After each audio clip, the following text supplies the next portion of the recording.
and industrial plants might create some pollution. Oh, and let's not forget about abandoned nuclear power plants. Wild animals would be more free and poor. Domestic cattle and sheep would struggle in cold northern climates to make things worse. Stored gasoline wouldn't last long because it's not so great at staying stable. Let's get to the silver lining. With only 80 million people, there would be plenty of resources. Organizing and salvaging whatever's left would be totally doable, especially in smaller countries like Belgium. They'd probably have a "hey, we got this" attitude. They'd have just around 120,000 folks left, all within a couple of hours' drive from each other. That is, of course, if this remaining 1% of the world's population is scattered around the planet equally, based on countries' populations. Before this event happened, in this case pretty much every nation would face a similar situation. Imagine South Korea with 500,000 people mostly hanging out together. Brazil would have 2 million inhabitants chilling out along the Atlantic coast. Hopefully, unlike those movies where post-apocalyptic gangs go mad, the survivors would try to stick together in their old communities. These resourceful fellas would band together in new family and village communities, and they'd have the knowledge and skills to handle any troublemakers. Remember, we're social creatures, and we'd want to stick together to face the unknown. Well, at least we wouldn't have to start from scratch here. We'd have a major advantage.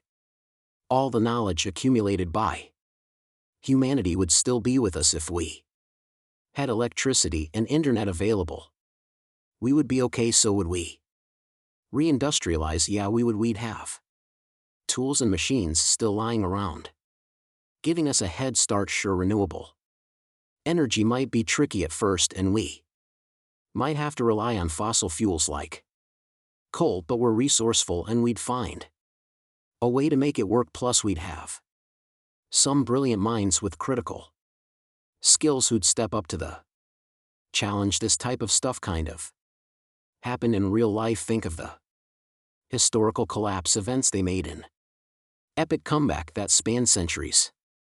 Back in the 14th century, a plague struck and claimed the lives of up to half of all Europeans. The Middle East was also impacted, with around a tenth of the global population succumbing to the disease.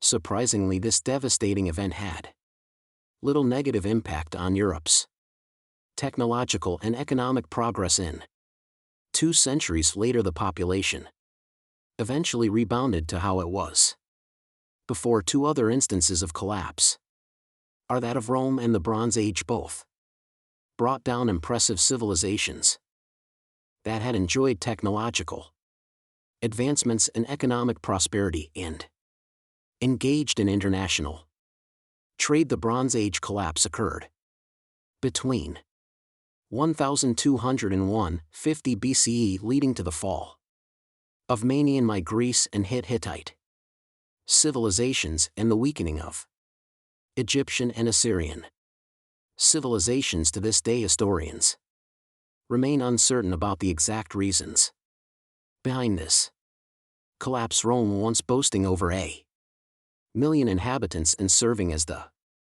seat of the Western Roman Empire for centuries, faced a dramatic decline in the 5th century. Within a few decades, the entire empire collapsed. It took until the 1930s for Rome to surpass its previous peak population. Fortunately, there are no historical examples of collapse events that resulted in more than 20% of the global population's demise. Many aspects of our physical infrastructure, such as machines, tools, and buildings, would still be intact and usable, placing us in a far better position than in 2500 BCE. The remaining 80 million survivors would have access to the wealth of knowledge accumulated by humanity. Moreover, some individuals might hold critical professions like Engineers or chemists, it's quite likely that some people would have agricultural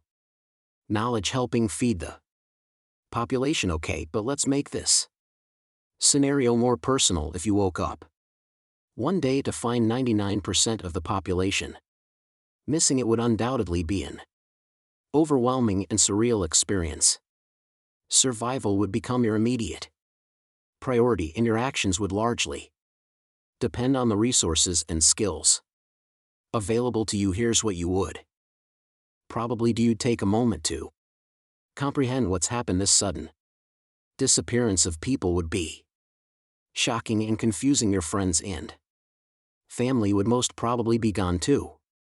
Like it happened in Avengers, your primary focus would be securing essential survival items such as food, water, shelter, and medical supplies. You'd need to visit nearby grocery stores, pharmacies, and warehouses to gather provisions that could last for an extended period. Then you'd need to find other survivors. Many people now lack essential skills like growing food, purifying water, or self-defense. You need to start learning them if there was no internet and no YouTube tutorials to rely on. Well, libraries, museums, and educational institutions have tons of information about the world and its history. Once you formed a community, you and your fellows would have to protect it like there's no tomorrow. You might feel like there isn't one at that point anyway. While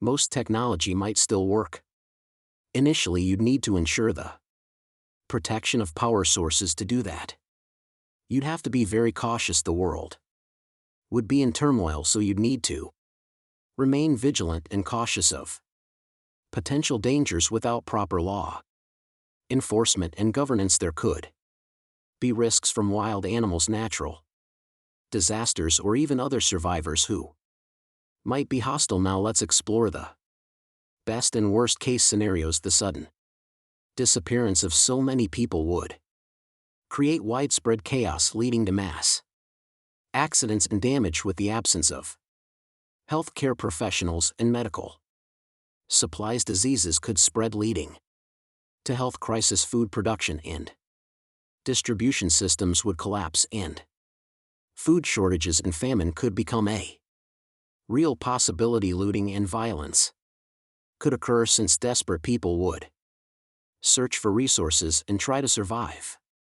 The best case scenario is that after all this chaos, survivors would eventually come together to support one another and form resilient communities. The world would have significantly fewer carbon emissions, leading to a positive impact on the environment. With a small population, resources like food and water might be more abundant and sustainable in the long run. Without the constraints of a highly populated world, people could focus on individual passions, arts, and creativity.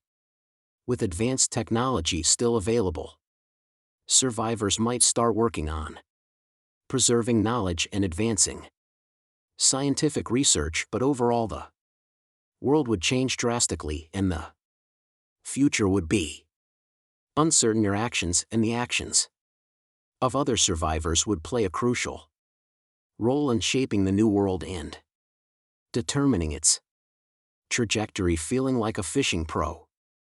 Head to the nearest water body and try your luck at reeling in some aquatic treats. Now here's an idea: become a green thumb superstar. Plant those seeds, nurture your crops, and watch your mini farm flourish. Farm to table cuisine. Anyone. And how about those furry friends? If you spot any wandering pets, befriend them, and you've got yourself some loyal companions. Now take a deep breath, chin up, and embrace your inner survival guru. Remember, this might be a wild ride, but you've got the spirit and the skills to thrive in this post-apocalyptic feast of life. So go out there. That's it for today. So hey, if you pacified your curiosity, then give the video a like and share it with your